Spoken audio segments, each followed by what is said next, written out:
So Tessa, how did you get the role, and what did you think of the script when you read it?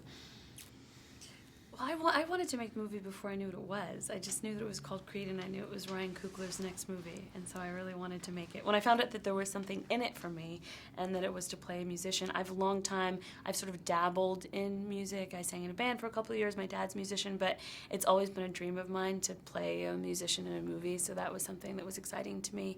And then to enter this iconic, sort of film institution, if you will, but to enter it in such a fresh way, a standalone way. I mean, I think if you, reading this script, you wouldn't have to be familiar with the Rocky movies at all to be invested in the universe, and then to know that beyond that, there's, this body of work that you can watch if you're still interested in the world that this movie takes place in. So I sort of loved all those elements of it, and getting to work with Michael B. Jordan, I just think he's so uniquely talented. So it just felt like a project that I would have been very upset if I didn't get to do.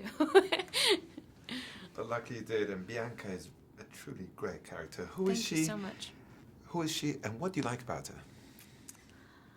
Goodness. Well, she is, some people would say, a Philly John, which means a real Philly girl.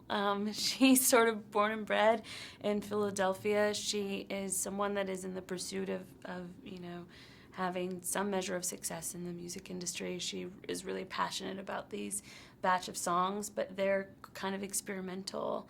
So I think she's sort of elusive. She's hard to pin down. Because of the work that she does, she's sort of holed up in her house, so she's not really the most extroverted or available person when she first meets Adonis. And for that reason, I think I would say she's a tough nut to crack. But once you do sort of get to her center, you realize that it's really quite soft and quite vulnerable, and I thought that was something that was really special about her. I also really fell in love with Philadelphia when I was coming here to do research, and so I really stole from a lot of the women that I met here. There's a lot of them on screen. I was going to actually follow up with what you're saying now and ask you, how did you prepare this role? It's a complex character. Yeah, well, there was the dialect, which was really, the trickiest thing at first, figuring out how she spoke, because it needed to sound like Philadelphia, but depending on where you are in Philly, it's really different. There's not like sort of a standard wash of Philly that you do, depending on the person's experiences, and that's true of all of us, and the way that we speak changes the way that we speak. So we really wanted her to really be specific, and be something that audiences could watch and believe in. So I spent a lot of time hanging out in the city. I went to beauty salons. I would take out my voice memo on my phone all the time, and I would record people secretly. And I would listen to all of that, and I would pick here. And then there are also reference points, like someone like Jill Scott, for example, who's, a Philly-based artist, so she was a perfect person for me to look at. And by the way, also would have been someone that Bianca would look to, because whenever someone makes it sort of out of your hometown and gets acclaim, that's someone that you look up to. So there were so many reference points for me. So let's talk about that relationship, because Adonis has his dreams, but so does Bianca. Yeah. What do they see in each other? I think they see that in each other. I think they find that, that really alluring and really exciting. And also, at some point, I think they find, that that's a tricky thing to navigate, because it means that they each respectively are dealing with falling in love with someone that is in love with something maybe a little more than them sometimes, Adonis wants it so badly. He wants success so badly, and wants to prove that he is his father's son. And for Bianca, I think she wants to prove that her voice can be heard, and that she's sort of enough. And so I think they help quiet that in each other, actually, and help each other hopefully realize that while those things are really important, connection is also really important, and the people around you are also really important. In that sense, what can you say about Michael B. Jordan and what he brought to that character? Well, he brought an incredible, truthfully, I fell so in love with his work ethic and just the spirit that he brought to wanting to really capture, the heart of a fighter. And so in that way, it was really easy to be able to fall in love with him on screen, because I just felt like, goodness, he was just working so hard, and almost for the space of a year. And then also watching his collaboration with Ryan Coogler. Of course, they worked together on Fruitvale Station. They have such an incredible, I mean, they're such brothers. They really root for each other. They're really like ringside. They're each other's biggest champions, and also they keep each other honest in the way the family does. So that was really special to watch them together. Speaking of collaborations, can you talk about the musical aspect of your performance and your collaboration with composer Ludwig Göransson? Yeah. Oh, that was so cool. I mean, Ryan called me on a Friday to ask me if I wanted to make the movie, and he said, you should start working on the music soon with Ludwig. And I was like, when? And he was like, tomorrow.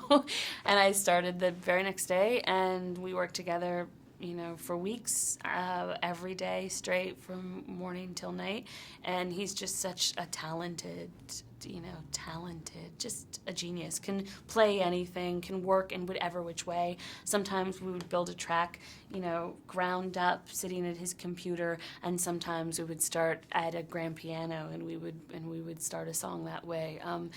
And he and Ryan have been really good friends since they were in college. They met when Ludwig was living in a tiny little, literally living in the closet of a fraternity house that had been on suspension. And they met, Ryan was playing pool, and they became fast friends and are longtime collaborators now. So it was just really special. I felt like I was being invited into a family. And what is Ryan like as a director? He's kind of exactly what he's like as a person, which is someone that's really open, really available, really present. He likes cute things about him. One thing, for example, is he likes to hide. He likes to be as close to the scene as possible, so he can be inside of it, and instead of always watching on a monitor with everybody else, he'd have his own little monitor in case he needed to reference things, but he'd like to watch live to see what's happening. Or if he couldn't watch because he'd be in the way, he likes to listen. So if we were shooting the scene now, he might literally pop up from right. He might be sat here the whole time, just crouched, listening, and then he would pop up to give you notes. Or when they were shooting the boxing scenes, one day they were in a boxing scene, and suddenly he literally pops up from under the boxing ring, and he's been there the whole time directing from under there. So he's someone that's like, there could not be a more hands-on director if you tried. And how was it for you to work closely with a legend like Sylvester Stallone? Incredible, because so he really. There's a danger if you say that you're in the presence of a legend and you sense that, because there's this idea sometimes that a legend is like this fully formed thing all the time that walks around like knowing how legendary it is. And he's not that at all. He's incredibly humble and like open and just fun. Like legends don't really sound that fun. You don't really want to like have a beer with a legend. Well, maybe you do. It depends on the legend, but you know what I mean. There's something like stoic about that term, and he's anything but that. But he's just an incredible wealth of film history and such a champion of young and up and coming artists, which is so cool for someone that's as established as he is. He doesn't have to be that way, and he just is, because he remembers so palpably when he was there.